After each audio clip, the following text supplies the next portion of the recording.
இன்றைக்கி Sai cooking time சேனலில் ரவை பாயசம் செய்ய போகிறோம். இது ஆடி வெள்ளிக்கு இன்றைக்கி நைட்டு 8 to 9 சுக்கரம் வரைக்கும் படைக்கிறதுக்கு செய்ய போகிறோங்க. சாமிக்கு நைவேத்தியம் பண்ணுறதுக்கு எப்படி செய்யலாம்னு வீடியோக்குள்ளே போகலாம் வாங்க. நெய் 1 ஸ்பூன் போட்டுக்கோங்க, 2 ஸ்பூன். இதில் ஏலக்காயும் முந்திரி போட்டு அரைச்சி நல்லா வறுத்துக்கலாம். திராட்சையும் முந்திரியும் போடுறோம். இதில் பாருங்கள், 1/2 லிட்டர் பால் காய்ச்சி வச்சுருக்கேன்.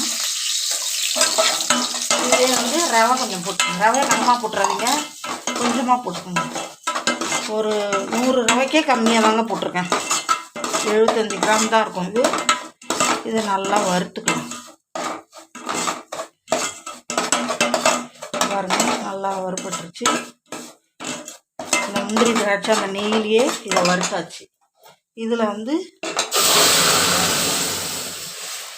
இந்த பாலை தூக்கி ஊற்றிக்கலாம்.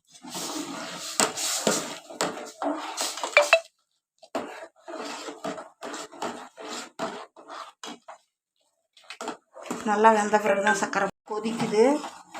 கொதித்து திக்காகுது பாருங்கள். கொஞ்சம் தான் ரவை போட்டிருக்கேன், நிறைய போட்டுறாதீங்க. நம்ம குடிக்கிற மாதிரி டம்ளரில் ஊற்றி வச்சா போதும். ரவை வெந்தோடனே சர்க்கரை போட்டுடலாம். ரவையும் வெந்து போச்சு, இன்னும் சர்க்கரை போட்டுற வேலை தான். சர்க்கரை போட்டுக்கோங்க. உங்களுக்கு எவ்வளோ இனிப்பு தேவையோ அந்த அளவுக்கு போட்டுக்கலாம்.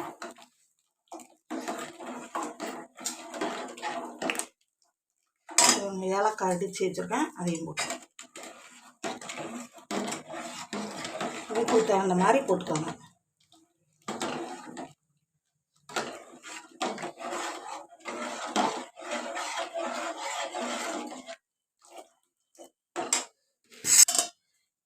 இது இப்போ நல்லா கொதிச்சிட்ருக்குங்க. சர்க்கரை கரைஞ்சிருச்சு.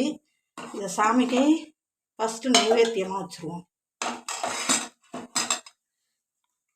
இதில் ஒரு 3 ஏலக்காய் முழுசாக போட்டு சாமிகிட்ட வச்சுருவோம்.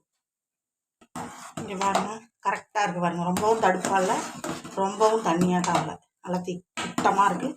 இறக்கி வச்சா இன்னும் கூட ஆறிட கொஞ்சம் திக்காக வரும். பாருங்கள், அவ்வளோதான், ரெடி ஆகிடுச்சு.